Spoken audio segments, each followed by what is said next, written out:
Hello, I'm Jashikins, and welcome to another Jash Reads.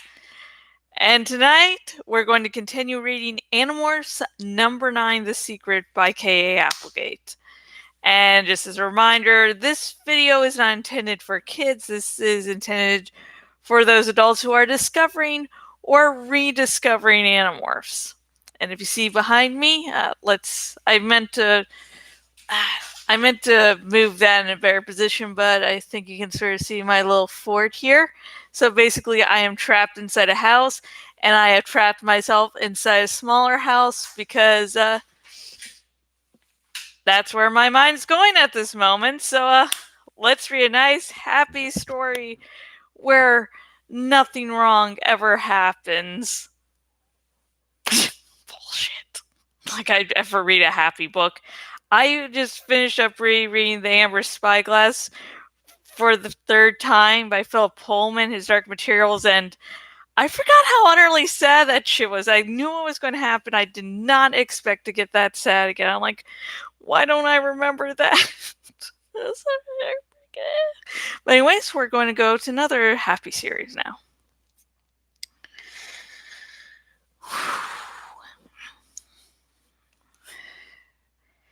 There was only one way for a person to reach the Yerk logging camp by car. They had to drive down the long dirt road that the Yerks had cut through the forest. Jake wanted me to go with Tobias and see if we could spot Ferran coming in. Jake made some quick decisions. He, Marco, Rachel, and Axe took off, leaving me with Tobias. I looked up ruefully at Tobias. You and me, I guess. I'm always glad to have you along, Tobias said. I began to morph into an osprey. It was my bird of prey morph, and the only thing I had that could keep up with Tobias in the air. Look, Tobias, this has been bothering me. And since, you know, I want to get this off my chest. I'm I'm sorry I got mad at you over the skunk kit. You were just doing what you had to do, I said. I could feel my bones thinning and hollowing out. Gray feathers began to paint their patterns on my arms. I could live off food you guys brought me, Tobias said. I don't have to hunt. Okay, then why do you? I asked, just before my mouth mutated into a beak. Because I'm not just a human. I'm also a hawk. Hawks hunt live prey. Would it be better if I let you do my killing for me? Is it more moral if I eat a frozen mouse you get from some supplier? Look, Tobias, I know all about how nature works. I know about predators and prey. It's just confusing. I mean, where does right and wrong come into it? Snowy white feathers were growing all down my front, replacing the fabric of my morphine suit. My feet were becoming pale gray talons. I don't know. I guess if I were running around killing animals I didn't intend to eat, that would be wrong. But hawks have a right to live, just as much as a mouse or a skunk. My human eyes were giving way to the incredibly amazing hawk vision. There was some color distortion because these eyes were adapted for seeing through water. The osprey eats fish. Nature designed them to see fish, even below the shimmering surface of a lake or river. Ready to fly? Tobias asked. I flapped my wings a couple of times. Let's go, I said, trying to sound like Rachel. Tobias flapped his wings, caught a headwind, and suddenly shot almost straight up.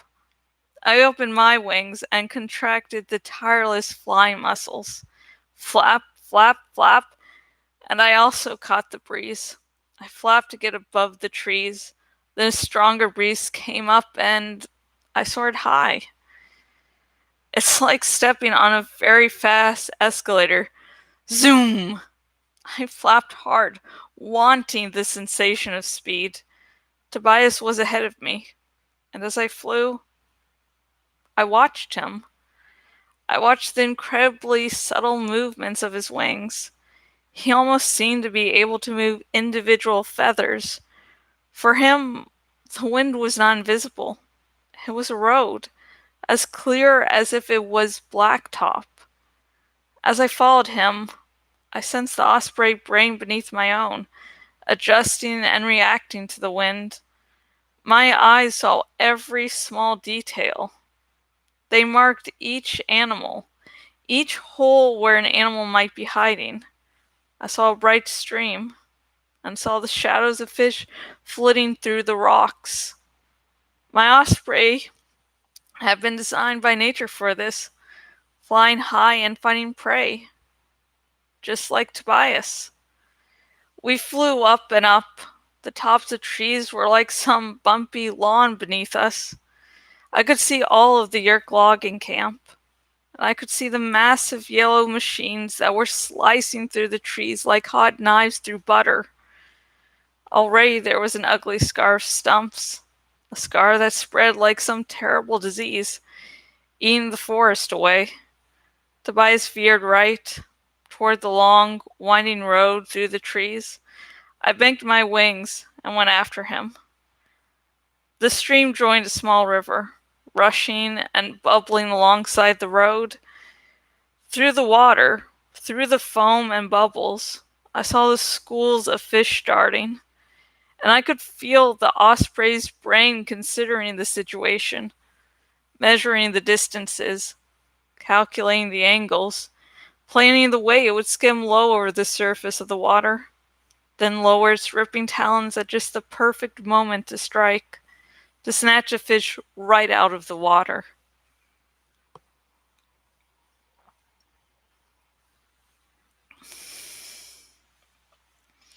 I knew that Tobias was making the same calculations as he flew over mice and rats and rabbits and skunks.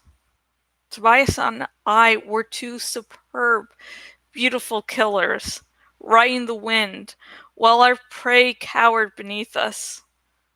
But he was right. We had as much of a right to live as any of our prey, and we had been designed by millions of years of evolution to be predators. There, Tobias said. A jeep. I looked and saw the vehicle coming down the road. Then, with my amazingly acute hawk vision, I saw right through the windows, as though the glass were the surface of a stream. 3 guys, one driving and one beside him. There's one guy in the back seat and he looks older. Yep, and on the side of the Jeep it says Dasen Lumber. My guess is the driver and the other guy are controllers. The guy in the back seat is looking all around like he's very interested in what's going on. They'll reach the camp in a few minutes. As soon as we see how this Ferran guy reacts, we'll know if he's already been made into a controller, I said. How's that? The Yerks have gone ahead with logging, I explained. If Ferrand is still a true human, he'll be massively upset. If he's calm, he's already one of them. Good point, Tobias said. What do we do? I mean, if he's a controller already, I asked. I don't know. I guess we focus on attacking the logging operation itself. Really? You know what we'd do if he were a non-human controller? I asked. We'd go after him and whatever happened, happened, right? You mean like a termite? Tobias asked dryly. Yeah, that's exactly what I mean, I said. Look, Cassie, you're human, Homo sapien. Your job is to keep yourself and your species alive. That's all nature wants from you. That's the whole point of evolution. To survive. He sounded angry. We were following the jeep now, heading back toward the logging camp. It would happen in just a few minutes. In just a few minutes, Frand would see what was going on, and we would know what he truly was. One of us, or one of them. Survive, I said flatly. That's the law of nature, the number one law, and humans are part of nature. And so are the Yeerks. We're no better than them. I guess we'll have to worry about that one later, Tobias said. Look. The jeep pulled to a stop in front of the Yeerk fortress. Fran flung open his door and jumped out. I could easily see him waving his arms. Even from where I was, I could see the anger on his face. Then, from the building, there came a man. And yet, this man felt wrong. Even from up in the air, I felt a chill that seemed to emanate from him. Him, Tobias said. I knew instantly what Tobias meant. I only saw him once in a human morph. But it's him, Tobias said. Fisher 3. Dun dun dun! I'm sorry, it was a really tense and engrossing chapter full of moral quandaries, so I had to try to end it on an upbeat. I mean, the world is shitty as is, just... But yeah. Fisher 3, dun dun dun! I have like a little invisible drum set here that I can't play. Anyways, there are some really interesting questions which I don't think I can begin to cover just because when I don't have a script, it's hard. Plus, this is like a couple things where I could probably write a few long blog posts or essays about this shit. But okay, let's try to simplify it for the sake of this video so I can engage my audience, which is like the one or two of you actually watch this. So, Cassie is a pacifist, and her big thing is trying to be a warrior with all this pacifism behind her, all this knowledge of what nature is, and then actually experiencing it and really understanding up close. And I do like that she apologizes to Tobias. Because she's like, yeah, I fucked up. I think it was like, I might die, and I just want to say I'm sorry before I die. And I do find it interesting that the whole conversation, well, the Yeerks are doing this, so, isn't this just nature? Because I believe it was back in book 3, at least, where Tobias, as he's trying to start to understand his new life as a hawk, trying to understand, exactly what he is, who he is, I think he also asked Rachel about this very thing, like, what are we compared to the Yeerks? And Rachel reassures him about it, and Tobias is like, this is like to Cassie is basically, this is a hell of a fucking mission. Let's just focus on that. But, Cassie is dealing with this moral part of her that she can't exactly just push aside. And, okay, that was about to be a major spoiler, but, and so it's like, right and wrong in nature. Because Cassie sort of has a point. There is no morality in nature. I think that's what's driving her insane.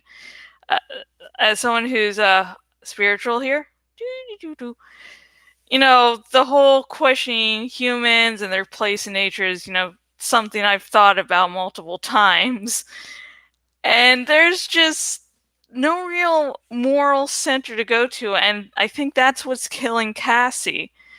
Because she needs a moral center. She needs right and wrong. She needs to have her compass set, while Tobias is just, okay, this is my life. It's basically like, it's survival. I have, like, if I kill something on my own, or I have someone kill something for me, something's still going to be dead. And, since it's natural for a hawk to hunt, but then his whole thing of, the number one rule is survival. And so that's actually since I've probably talked way too long and you're probably wanting to get back to your lives watching, I think, Tiger Kingdom or some shit that's like really popular on Netflix. I haven't watched it, my husband has. But I guess you might want to get back to that, so I'll hurry this up and I'll leave you with this. What do you think about Tobias saying that the number one rule of nature is survival?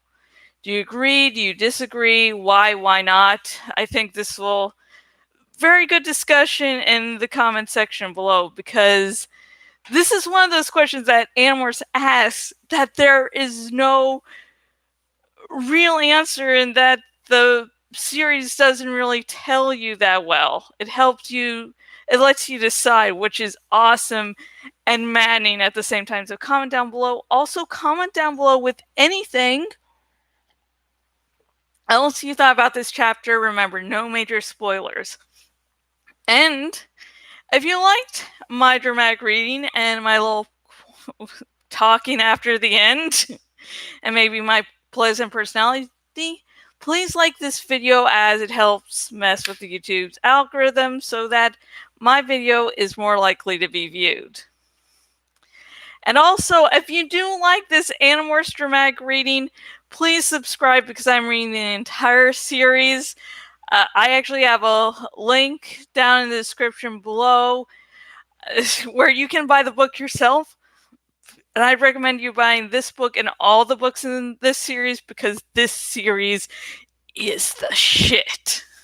And if you're watching on my blog and watching on the desktop version of my blog, please choose the subscribe by email option so you never miss anything I ever do ever again. I do these dramatic readings, I do reviews, both full length and mini reviews, fan fiction.